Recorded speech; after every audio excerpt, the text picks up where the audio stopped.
Bonjour et bienvenue dans le chapitre sur la présentation de la structuration d'un projet Laravel. Dans le chapitre précédent, nous avons vu comment télécharger et installer un projet Laravel. Ici, nous allons vous expliquer comment Laravel se présente. Une application Laravel contient plusieurs dossiers à la racine. Connaître leur contenu permet de mieux appréhender le développement par la suite et d'améliorer la compréhension du fonctionnement du framework. Alors, au niveau de Laravel, nous avons directement un dossier app. Le dossier app est l'un des dossiers les plus importants de votre projet. C'est ce dernier qui contiendra votre application, c'est-à-dire tout ce qui est code PHP, les classes que vous allez générer, les modèles. Donc tout ce qui est, vous savez, dans l'architecture MVC, nous avons M pour modèle, V pour vue et C pour contrôleur. Donc tout ce qui est modèle et contrôleur se trouve dans le dossier app. Donc il y aura aussi le dossier console à l'intérieur du dossier app qui vous permettra de gérer tout ce qui est commande de Laravel.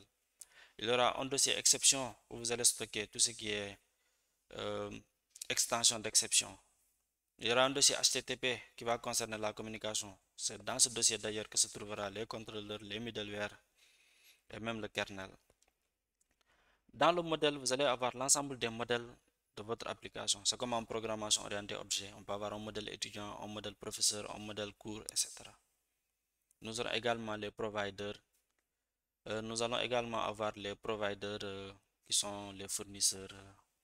Par défaut, il y a déjà 5 dans le dossier provider, mais que nous pourrions voir après. Ensuite, il y a aussi le dossier config dans Laravel, le dossier dans lequel se trouvent tous les fichiers de configuration. Ce dossier permet la configuration du framework. À l'intérieur, chaque fichier correspond à une fonctionnalité configurable. Par exemple, le fichier config database.php contient un tableau PHP avec différentes valeurs de configuration pour l'URL de la base de données, l'utilisateur, le mot de passe, le nom de la base de données, etc.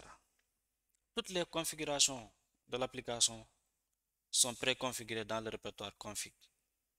Par exemple, nous avons le app.php qui contient le nom de l'application, la langue qui est utilisée. Nous avons le dossier et le fichier auth.php qui permet de gérer tout ce qui est configuration d'authentification.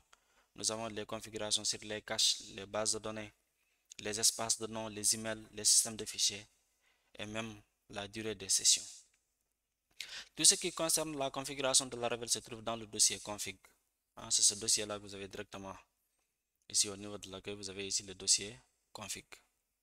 Donc tout ce qui est configuration se trouve directement dans le dossier config. Alors ensuite vous avez le dossier database. C'est dans ce dossier que vous allez trouver tout ce qui est migration, tout ce qui est factory et tout ce qui est CIDR. C'est des éléments que nous allons voir dans la suite. Ensuite vous avez un répertoire langue qui va contenir directement la translation, la transcription qui vous permet d'utiliser votre application Laravel dans plusieurs langues. Donc vous avez ici EN pour l'anglais, vous pourrez créer après le répertoire FR pour le français. Et selon la configuration que vous faites, l'application pourra automatiquement changer de langue. Ensuite, vous avez le dossier public dans lequel sera ajouté tout ce qui est assets, tout ce qui est fichier CSS, tout ce qui est fichier JavaScript, tout ce qui est image, tout ce qui est vidéo, tout ce qui est ressources. On les stocke directement dans le dossier public. D'ailleurs, c'est ce répertoire-là qui contient le fichier principal qui va s'exécuter lorsque nous déployons notre projet Laravel. Ensuite, nous avons un répertoire ressources qui contient les CSS, JavaScript et les pages. Alors, dans le modèle MVC, la partie V qui concerne les views sont directement implémentées dans le répertoire views de ressources. Et dans l'introduction de Laravel, nous vous avions parlé du moteur de template Blade que Laravel utilise. Donc, l'extension des fichiers, c'est .blade.php. Ici, nous avons les fichiers JS et les répertoires JS qui vont contenir les fichiers CSS et les fichiers JavaScript, mais qui concernent surtout la partie front-end pour les frameworks. Par exemple, si vous installez, vous utilisez Node.js pour utiliser Bootstrap dans votre application. Donc, dès que vous installez ces composants, c'est dans les fichiers app.css que vous allez utiliser ces CSS et c'est dans le JS que vous allez utiliser tout ce qui est fichier JavaScript. D'accord? Donc, ce ne sont pas les fichiers CSS et JavaScript par défaut de votre projet, mais c'est plutôt les fichiers CSS et JavaScript que vous allez utiliser avec Node.js, avec vos composants. Ensuite, vous avez un dossier route. Dans le dossier route, vous allez avoir tout ce qui est gestion des routages. C'est là-bas que vous allez communiquer. Indiquer à votre application Laravel que lorsque je veux naviguer pour aller vers telle page, voici l'URL qu'il faut utiliser, voici la fonction qu'il faut exécuter. Et dans le routage, Laravel nous propose 4 routages par défaut. Il y a le routage web.php qui permet de faire le routage entre les pages web. Il y a le routage API qui permet de faire le routage avec les web services lorsque vous générez des API. Ensuite, il y a le channel.php qui permet directement de créer des chaînes de communication pour les notifications. Il y a console.php qui vous permet directement de générer des commandes console. Vous pouvez directement générer des commandes en disant que si tu exécutes telle commande, voici l'opération qu'il faudra réaliser. Et ces commandes pourront accéder à la base de données, envoyer des emails et faire plein de fonctionnalités. Ensuite, vous avez le répertoire storage. Dans le répertoire storage, vous avez un certain nombre de dossiers et de fichiers de configuration. Dans App, par exemple, nous avons le dossier public avec d'autres informations. Dans Framework, nous avons tout ce qui est cache, tout ce qui est session, tout ce qui est test et tout ce qui est vue précompilée qui permet à votre application de se charger beaucoup plus rapidement. Nous avons le répertoire log où lorsque vous allez exécuter votre projet et que des erreurs sont rencontrées, ces erreurs seront directement rédigées dans un fichier qui s'appelle laravel.log. D'accord?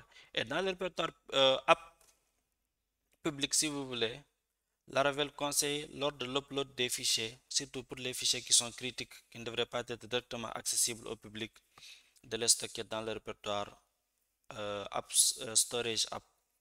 Derrière maintenant, lui, il pourra vous générer un lien symbolique qui vous permettra de faire un lien avec un autre répertoire qui sera généré ici. Ensuite, si vous voulez faire les tests unitaires pour vous assurer que vos composants fonctionnent bien, il y a le répertoire test qui va contenir tout ce qui est test unitaire. Et si vous vous rappelez de Vendor, de Composer qui permet de gérer les dépendances, ces dépendances sont directement disponibles au niveau du répertoire Vendor. Chaque nouvelle dépendance que vous allez installer, vous allez la retrouver dans le répertoire Vendor. Ce répertoire vient par défaut avec tout ce que Laravel fournit par défaut et qui est disponible pour l'initialisation d'une application basique. Après les dossiers, vous avez maintenant des fichiers de configuration. Vous avez le fichier .env. Ce fichier contient tout ce qui est configuration de l'application. Nous avons parlé du répertoire config qui contient déjà le fichier de configuration pour chaque élément, mais les valeurs en réalité sont prises dans le fichier .env. C'est ici que vous créez les paramètres et que vous donnez des valeurs par défaut. Et si vous regardez dans le fichier config, dans le dossier config, les fichiers qui sont prennent directement les valeurs à partir d'ici. Ça permet de, lorsque vous voulez directement changer les paramètres de votre base de données ou bien les paramètres d'envoi d'email, vous n'aurez plus besoin d'aller directement au niveau du fichier indépendant pour pouvoir faire les modifications, mais vous venez dans le .env et vous apportez ces modifications. Ensuite, vous avez artisan. Souvent, vous allez exécuter la commande comme la commande php artisan serve qu'on a utilisé pour démarrer le serveur de développement. C'est ici que ce fichier se trouve. Vous avez également composer.json parce que Laravel est préparé pour pouvoir communiquer directement avec les serveurs, avec des bibliothèques JavaScript comme des bibliothèques Node.js. Hein, vous pourrez passer par Node pour installer Laravel, pour installer, excusez-moi, Bootstrap, pour installer Vue, pour installer Angular, etc., etc. Tous ces éléments-là sont disponibles avec le fichier composer.json. Ensuite, il y a le fichier vite.config.js. Dans la dernière version de Laravel, avec la version 9, Laravel utilise Vite à la place de Mix qui permet directement de gérer tout ce qui est package front-end et générer pour vous les fichiers CSS et JavaScript que vous pourriez installer directement et l'intégrer à vos applications.